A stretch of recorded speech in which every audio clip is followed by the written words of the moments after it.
They had not long separated when Miss Bingley came towards her, and, with an expression of civil disdain, thus accosted her. "So, Miss Eliza, I hear you are quite delighted with Grrge Wickham. Your sister has been talking to me about him and asking me 1,000 questions, and I find that the young man forgot to tell you, among his other communications, that he was the son of old Wickham, the late Mr. Darcy's steward. Let me recommend you, however, as a friend, not to give implicit confidence to all his assertions. For, as to Mr. Darcy's using him ill, it is perfectly false. For, on the contrary, he has been always remarkably kind to him, though Grrge Wickham has treated Mr. Darcy in a most infamous manner. I do not know the particulars, but I know very well that Mr. Darcy is not in the least to blame, that he cannot bear to hear Grrge Wickham mentioned, and that, though my brother thought he could not well avoid including him in his invitation to the officers, he was excessively glad to find that he had taken himself out of the way. His coming into the country at all is a most insolent thing indeed, and I wonder how he could presume to do it. I pity you, Miss Eliza, for this discovery of your favourite's guilt, but really, considering his descent, one could not expect much better." "His guilt and his descent appear, by your account, to be the same, for I have heard you accuse him of nothing worse than of being the son of Mr. Darcy's steward, and of that, I can assure you, he informed me himself." "I beg your pardon. Excuse my interference. It was kindly meant." "Insolent girl," said Elizabeth to herself. "You are much mistaken if you expect to influence me by such a paltry attack as this. I see nothing in it but your own wilful ignorance and the malice of Mr. Darcy." She then sought her eldest sister, who had undertaken to make inquiries on the same subject of Bingley. Jane met her with a smile of such sweet complacency, a glow of such happy expression, as sufficiently marked how well she was satisfied with the occurrences of the evening.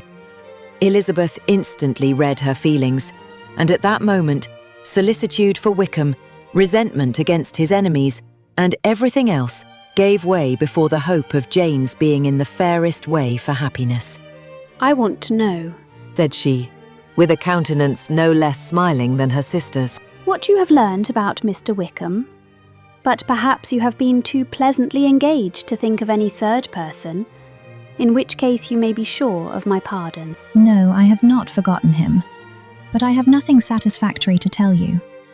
Mr. Bingley does not know the whole of his history, and is quite ignorant of the circumstances which have principally offended Mr. Darcy, but he will vouch for the good conduct, the probity and honour of his friend, and is perfectly convinced that Mr. Wickham has deserved much less attention from Mr. Darcy than he has received, and I am sorry to say that by his account, as well as his sister's, Mr. Wickham is by no means a respectable young man. I am afraid he has been very imprudent and has deserved to lose Mr. Darcy's regard." "Mr. Bingley does not know Mr. Wickham himself?" "No, he never saw him till the other morning at Berryton." "This account, then, is what he has received from Mr. Darcy. I am perfectly satisfied. But what does he say of the living?" "He does not exactly recollect the circumstances, though he has heard them from Mr. Darcy more than once, but he believes that it was left to him conditionally only." "I have not a doubt of Mr. Bingley's sincerity, but you must excuse my not being convinced by assurances only. Mr. Bingley's defence of his friend was a very able one, I dare say, but since he is unacquainted with several parts of the story, and has learnt the rest from that friend himself, I shall venture still to think of both gentlemen as I did before." He then changed the discourse to one more gratifying to each, and on which there could be no difference of sentiment. Elizabeth listened with delight to the happy, though modest hopes which Jane entertained of Bingley's regard, and said all in her power to heighten her confidence in it.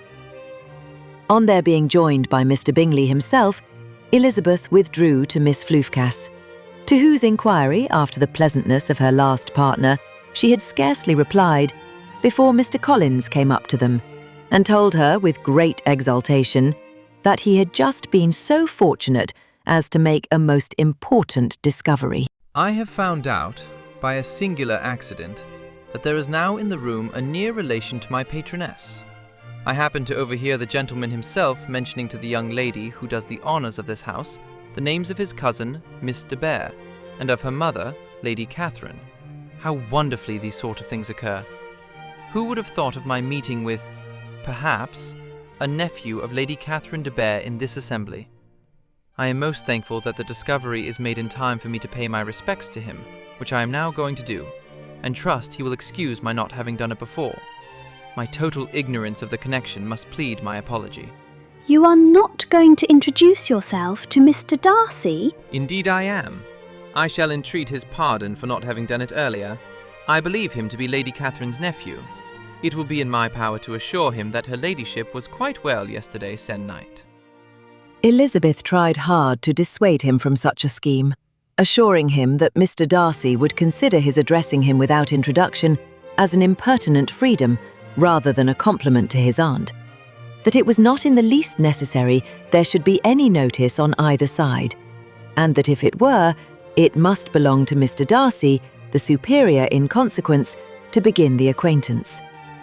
Mr. Collins listened to her with the determined air of following his own inclination, and when she ceased speaking, replied thus: My dear Miss Elizabeth, I have the highest opinion in the world of your excellent judgment in all matters within the scope of your understanding, but permit me to say that there must be a wide difference between the established forms of ceremony amongst the laity and those which regulate the clergy. For, give me leave to observe, that I consider the clerical office as equal in point of dignity with the highest rank in the kingdom, provided that a proper humility of behaviour is at the same time maintained. You must, therefore, allow me to follow the dictates of my conscience on this occasion, which lead me to perform what I look on as a point of duty. Pardon me for neglecting to profit by your advice, which on every other subject shall be my constant guide, though in the case before us, I consider myself more fitted by education and habitual study to decide on what is right than a young lady like yourself. And with a low bow, he left her to attack Mr. Darcy, whose reception of his advances she eagerly watched, and whose astonishment at being so addressed was very evident. Her cousin prefaced his speech with a solemn bow, and though she could not hear a word of it, she felt as if hearing it all, and saw in the motion of his lips the words apology, Honeysford, and Lady Catherine de Bear. It vexed her to see him expose himself to such a man. Mr. Darcy was eyeing him with unrestrained wonder, and when at last Mr. Collins allowed him to speak, replied with an air of distant civility.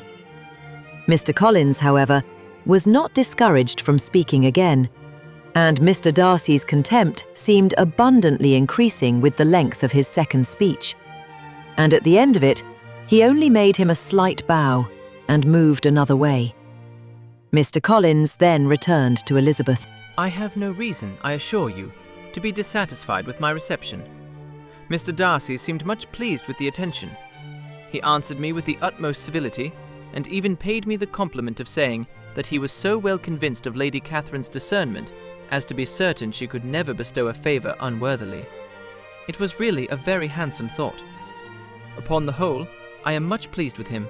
As Elizabeth had no longer any interest of her own to pursue, she turned her attention almost entirely on her sister and Mr. Bingley, and the train of agreeable reflections which her observations gave birth to made her perhaps almost as happy as Jane.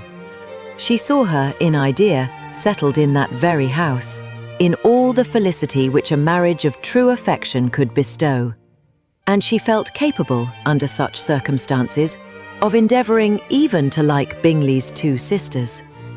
Her mother's thoughts, she plainly saw, were bent the same way, and she determined not to venture near her, lest she might hear too much. When they sat down to supper, therefore, she considered it a most unlucky perverseness which placed them within one of each other, and deeply was she vexed to find that her mother was talking to that one person, Lady Floofkes, freely, openly, and of nothing else but of her expectation that Jane would be soon married to Mr. Bingley. It was an animating subject, and Mrs. Bearnet seemed incapable of fatigue while enumerating the advantages of the match. His being such a charming young man, and so rich, and living but 3 miles from them, were the first points of self-gratulation. And then, it was such a comfort to think how fond the two sisters were of Jane, and to be certain that they must desire the connection as much as she could do. It was, moreover, such a promising thing for her younger daughters, as Jane's marrying so greatly must throw them in the way of other rich men. And lastly, it was so pleasant at her time of life to be able to consign her single daughters to the care of their sister, that she might not be obliged to go into company more than she liked. It was necessary to make this circumstance a matter of pleasure, because on such occasions it is the etiquette. But no one was less likely than Mrs. Bearnet to find comfort in staying at home at any period of her life.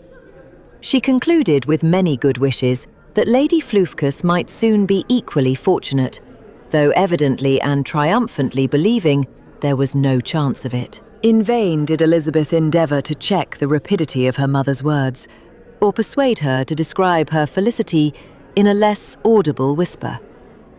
For to her inexpressible vexation, she could perceive that the chief of it was overheard by Mr. Darcy, who sat opposite to them.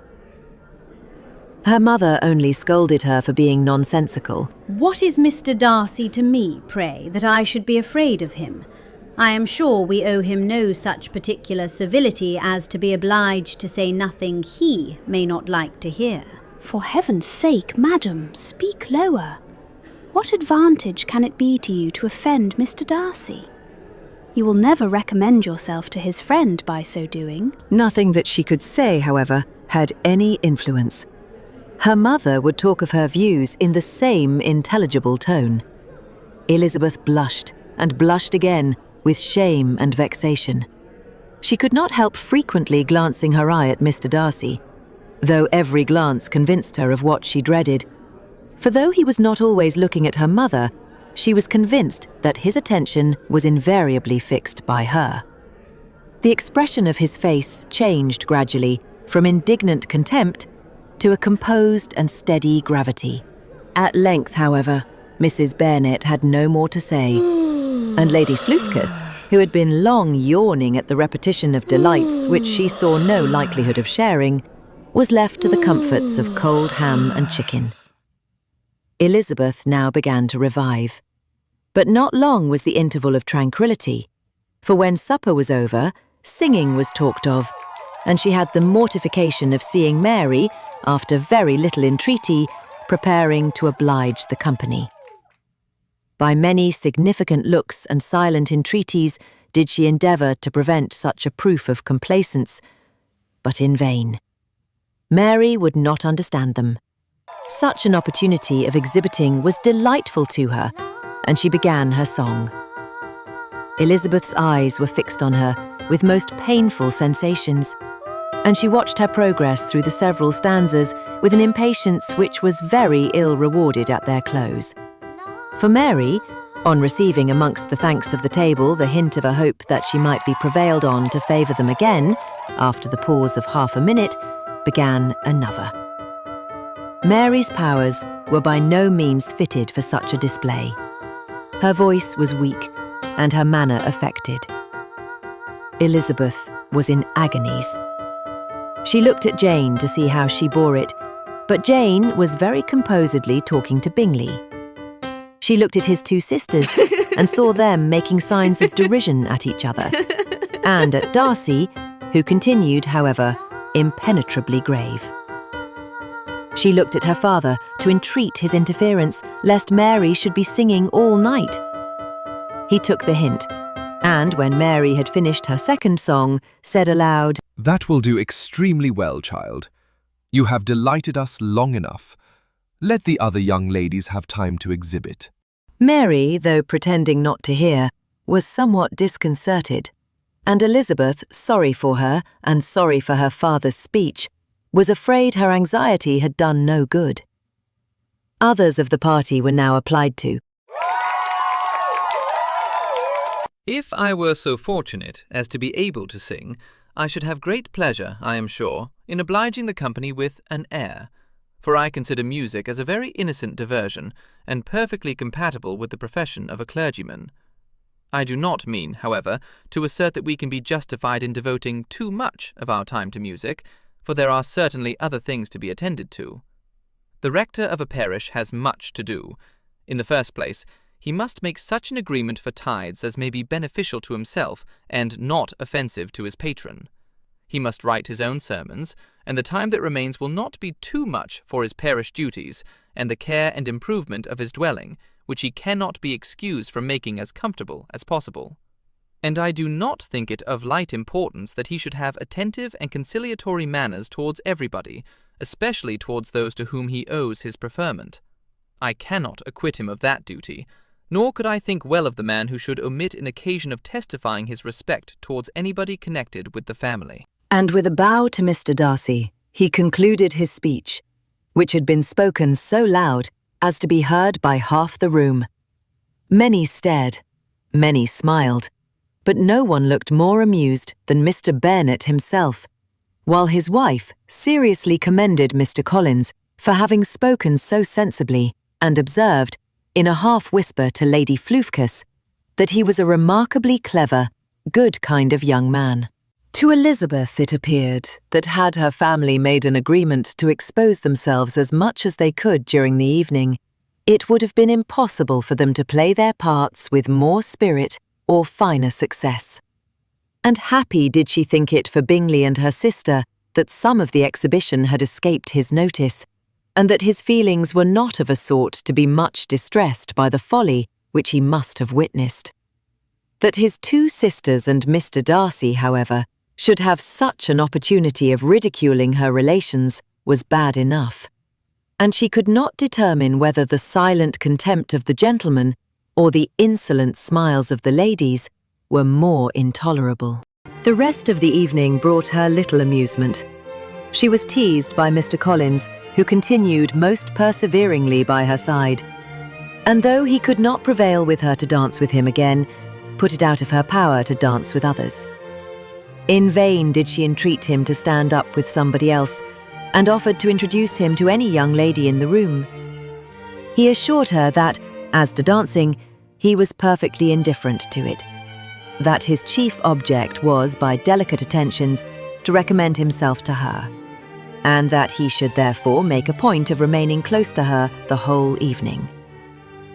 There was no arguing upon such a project. She owed her greatest relief to her friend Miss Floofkes, who often joined them, and good-naturedly engaged Mr. Collins's conversation to herself. She was at least free from the offence of Mr. Darcy's further notice. Though often standing within a very short distance of her, quite disengaged, he never came near enough to speak. She felt it to be the probable consequence of her allusions to Mr. Wickham, and rejoiced in it. The Longbourn party were the last of all the company to depart, and by a manoeuvre of Mrs. Bearnet, had to wait for their carriage a quarter of an hour after everybody else was gone, which gave them time to see how heartily they were wished away by some of the family.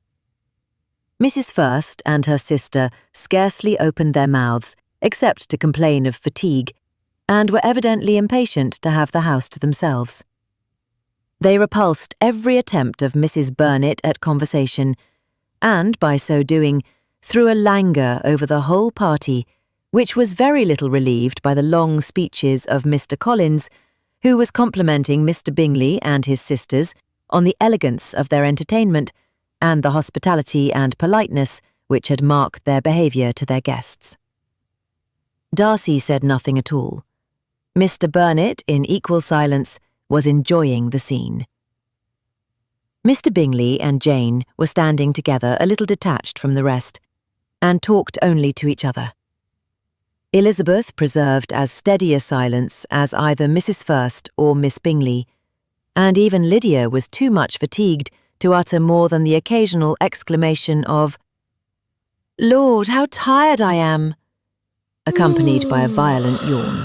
When at length they arose to take leave, Mrs. Bearnet was most pressingly civil in her hope of seeing the whole family soon at Longbourn, and addressed herself particularly to Mr. Bingley to assure him how happy he would make them by eating a family dinner with them at any time without the ceremony of a formal invitation.